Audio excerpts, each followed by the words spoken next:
आपका स्वागत है। मैं हूं तलत परवीन।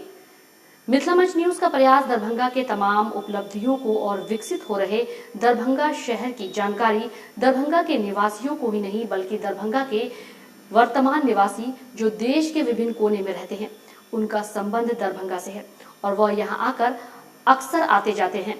उनकी सुविधा के लिए हमारा विशेष कार्यक्रम दरभंगा टॉप 10 दरभंगा में वर्तमान मरीज के बेहतर इलाज के लिए अलग अलग विभागों के टॉप 10 डॉक्टर को हम दिखा रहे हैं। इसी सिलसिले में आज हम दिखा रहे हैं शिशु रोग विशेषज्ञ एवं संस्था किलकारी नर्सिंग होम, जहां बच्चों के स्वास्थ्य के साथ महिलाओं के स्वास्थ्य एवं इलाज और सुरक्षा के विशेष ध्यान दिए जाते हैं। आधुनिक मशीनों के साथ देखें एक रिपोर्ट। देखिए, इस अस्पताल की स्थापना पिछले साल यानी 2021 में किया गया था, फरवरी में।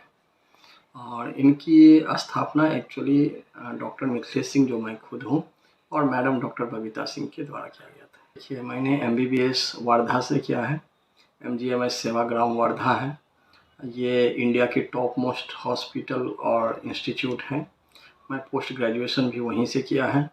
उसके बाद मैंने न्यूनेटोलॉजी में अपना फेलोशिप किया है और उसके बाद जो बहुत सारे ट्रेनिंग मैंने एम्स में किया है, गंगाराम में किया है, और वैक्सीनेशन का जो एक कोर्स होता है वो भी हमने 1 साल का किया है। और उसके बाद मैंने MBA भी किया हुआ है हॉस्पिटल मैनेजमेंट में। देखिए, जॉन्डिस, जिसको आम भाषा में हम लोग पीलिया बोलते हैं, जनरली हर एक बच्चे में जॉन्डिस होती है, ठीक है। इसको फिजियोलॉजिकल जॉन्डिस बोलते हैं। डिपेंड करता है एज के हिसाब से, वेट के हिसाब से क्या है। ऐसे कंडीशन में क्या होता है कि सबको इलाज की आवश्यकता नहीं होती है। हाँ, जिसकी माँ का ब्लड ग्रुप O हो, जिसका माँ का ब्लड ग्रुप RH निगेटिव हो, यानी जैसे A निगेटिव हो गया, B निगेटिव हो गया, AB निगेटिव हो गया, O निगेटिव हो गया, और बच्चे का पॉजिटिव ब्लड ग्रुप हो, यानी A पॉजिटिव, B पॉजिटिव, इस तरह का ब्लड ग्रुप हो, तो ऐसे कंडीशन में वैसे बच्चे को काफ़ी ज़्यादा जॉन्डिस होने का डर रहता है। तो ऐसे कंडीशन में क्या करते हैं, फोटोथेरेपी होती है। फोटोथेरेपी के द्वारा उसको ये ट्रीटमेंट किया जाता है। लेकिन बहुत जब ज़्यादा जॉन्डिस होता है तो फिर इसमें एक्सचेंज भी करना पड़ता है, जिसको ब्लड एक्सचेंज बोलते हैं, कि पूरे खून को चेंज करना पड़ता है, ठीक है ना। तो जॉन्डिस से घबराने की बात नहीं, नॉर्मली होता है। जब अगर वेट के हिसाब से, इसके हिसाब से क्या होता है कि एक लिमिटेशन होता है, इतना तक है तो कुछ नहीं करना है। जैसे बड़ों में क्या होता है, 1 से 2 से ज़्यादा हो गया तो लोग घबरा जाते हैं कि अरे 2 हो गया, 3 हो गया। लेकिन बच्चों में जो नॉर्मली होता है, अगर नॉर्मल 2.5 किलो का बच्चा है, 5 दिन का बच्चा है, तो उसके लिए 10-12 भी नॉर्मल होता है, ठीक है ना, अगर कोई कॉम्प्लिकेशन ना हो तो। कभी कभी सेप्सिस होता है, इन्फेक्शन होता है, उसके कारण भी जॉन्डिस हो जाते हैं। तो ये चीज़ सब होता है और ट्रीटमेंट यही है कि फोटोथेरेपी होता है, फिजियोलॉजिकल जॉन्डिस ये इसका। और कुछ जॉन्डिस ऐसा होता है कॉम्प्लिकेटेड, जिसे कोलिसिस्टाइटिस जॉन्डिस बोलते हैं, उस समय फिर दूसरे तरह का ट्रीटमेंट होता है। शिशु के सुरक्षा के लिए देखिए, नर्सिंग होम में तो सभी व्यवस्था, इमरजेंसी व्यवस्था होना चाहिए, जैसे कि वेंटिलेटर की व्यवस्था होनी चाहिए, CPAP की मशीन की होना चाहिए, ऑक्सीजन की होनी चाहिए, ट्रेंड स्टाफ होनी चाहिए, ट्रेंड डॉक्टर होनी चाहिए, और जो कि समय समय पे अपने आप को अपग्रेड करे। ये नहीं कि 50 साल पुराने अब थेरेपी हम चला करके रखे हैं, वैसी वाली बात नहीं। जो समय के साथ अपग्रेड हो तो वह उस तरह की व्यवस्था होनी चाहिए। और हमेशा ट्रेंड स्टाफ, ट्रेंड डॉक्टर की बहुत ज़्यादा रोल होता है इंस्ट्रूमेंट से ज़्यादा, और हर तरह का इंस्ट्रूमेंट होना चाहिए। और आपको जानकर खुशी होगी कि जो आपको दिल्ली, मुंबई और जो बड़े बड़े मेट्रोपॉलिटन सिटी में जो मशीन आपको मिलते हैं, वो सभी मशीन हमारे पास उपलब्ध है।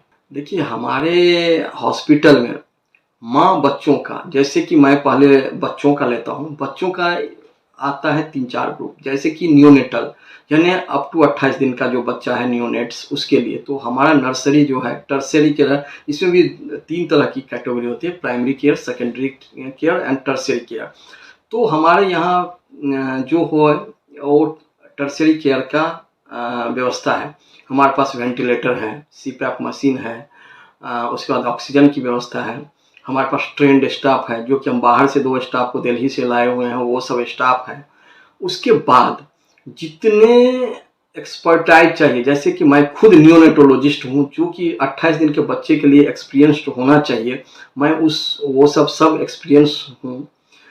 तो ऐसे व्यवस्था होनी चाहिए जो कि सब व्यवस्था है। फिर बड़े बच्चों के लिए भी हमारे पास सब व्यवस्था है, यानी अप टू 18 ईयर्स तक का सब व्यवस्था है। ऊपर से टीकाकरण का भी हमारे पास सभी व्यवस्था है, जैसे कि आपके बड़े लोगों के लिए भी टीकाकरण होता है, वो भी हमारे पास उपलब्ध है। जनरली 80% डॉक्टर और हेल्थ वर्कर भी अवेयर नहीं होते हैं वैक्सीनेशन से। आम लोगों का तो बात छोड़िए। तो वो जो टीकाकरण है वो सभी प्रकार के टीकाकरण हमारे पास उपलब्ध है और सभी बच्चों का सभी तरह के फैसिलिटी उपलब्ध है। जहाँ तक माँ का वो बताएं तो माँ का भी हमारे पास सभी तरह का जो मॉडर्नाइज फैसिलिटी है, सभी तरह का है। IVF का सुविधा है। उसके बाद हमारे पास क्रिटिकल मदर का अभी तक हम लोग सक्सेसफुली काफ़ी ये डिलीवरी करवाया है। बाहर से जो पेशेंट रेफर होकर के आते हैं जिसका हीमोग्लोबिन 2 है, देखे होंगे न्यूज़पेपर में भी देखे होंगे, बाकी सब चैनल पे भी देखे होंगे, पेशेंट सब काफ़ी क्रिटिकल पेशेंट आए हैं जो यहाँ से बच के गए। ये मेरे पास तो अगर ये देखिएगा तो काफ़ी सारा हमारा ऐसा है जो कि हमने यहाँ पे लेस देन 1 kg के बच्चे, अभी तक हमारा 2 साल में कम से कम नहीं कुछ तो 20 से 22 बच्चे जो कि 1 किलो से कम बच्चा था उसको हमने बचाया है। जिसमें कि एक 560 5.5 महीने का बच्चा था, 760 ग्राम का बच्चा था, फिर 850 ग्राम का बच्चा था, 950 ग्राम का बच्चा था। अभी कुछ दिन पहले एक ट्विंस को हमने भेजा है 6 मंथ वाले, वो भी 1-1 किलो के दोनों थे ट्विंस। तो ऐसे बहुत सारे बच्चे जो लेस देन 1 kg, देखिए 1.5 kg तो सब बचाता है दरभंगा में, लेकिन 1 kg से नीचे सब क्या करते हैं, पटना भेज देते हैं, यहाँ भेज देते हैं, जहाँ तहाँ भेज देते हैं। हम वैसे बच्चे को भी मैक्सिमम हम बचा करके देते हैं। नॉर्मल बच्चे का वजन कम से कम 2.5 किलो होना चाहिए। 2.5 किलो वजन रहता है तो अच्छा है।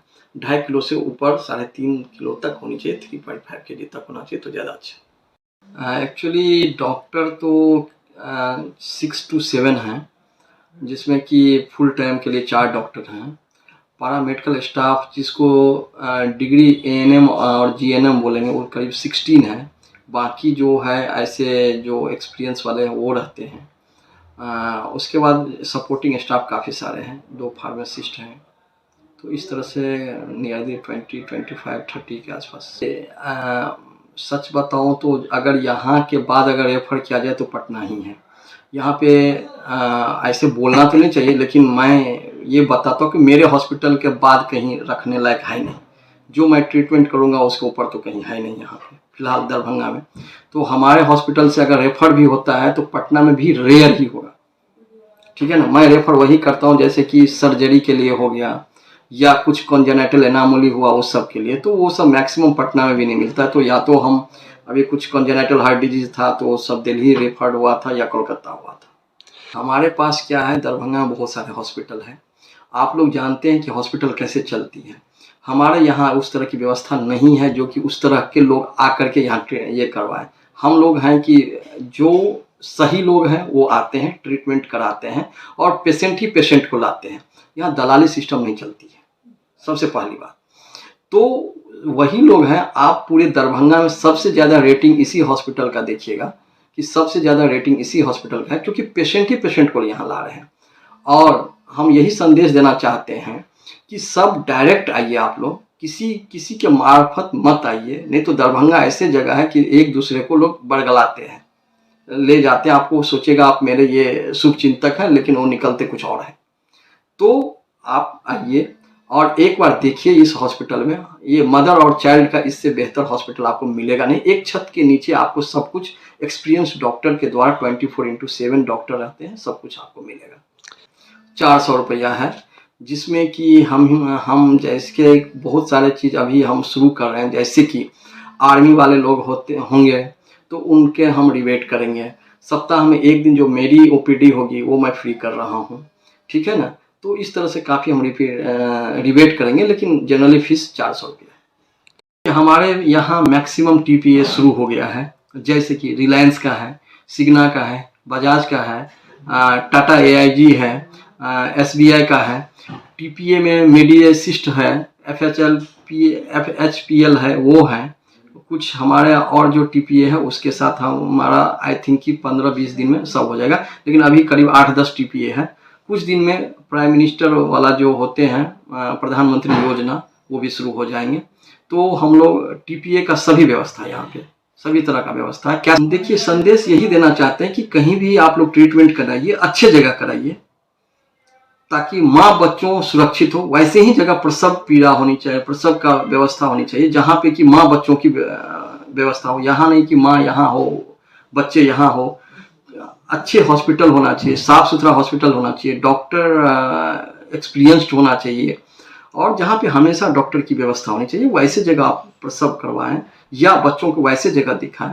हमारे पास वैक्सीनेशन की सभी तरह की सुविधाएं हैं, जो एडल्ट वैक्सीनेशन जाए, बच्चों का तो सभी करते हैं, एडल्ट वैक्सीनेशन का सभी व्यवस्था है। और मैं समाज में अवेयरनेस फैलाना चाहता हूँ, ताकि सभी लोग, एडल्ट लोग जो हैं वो भी वैक्सीन ले। कोरोना के बाद लोगों को पता चल गया है, थर्ड वेव में अगर वैक्सीनेशन नहीं हुआ रहता तो काफ़ी ज़्यादा कैजुअलिटी हुई। तो इससे लोगों को ये तो पता चला कि वैक्सीनेशन काम करती है। तो यही हम संदेश देना चाहते हैं कि आप लोग किलकारी की तरफ से ज़्यादा फ़ायदा उठाइए। किलकारी एक बार आकर के देखिए, यहाँ का फैसिलिटी देखिए, यहाँ का डॉक्टर का बिहेवियर देखिए, स्टाफ का बिहेवियर देखिए, और आके देखिए, आप 100% आप संतुष्ट हो जाइएगा। नाम डॉक्टर मिथिलेश सिंह है। ये अलल पट्टी में है, होंडा शोरूम के बगल में, जस्ट इमली पेड़ जहाँ पे है उससे जस्ट 10 मीटर पीछे किलकारी एंड IVF सेंटर। एक्चुअली देखिए, किलकारी केयर किलकारी, ये जो है केयर किलकारी है। एक छोटा मोटा फर्जी सभी किलकारी खोले हुए थे, तो आप लोग फंसिएगा नहीं, अलल पट्टी केयर किलकारी में आइएगा।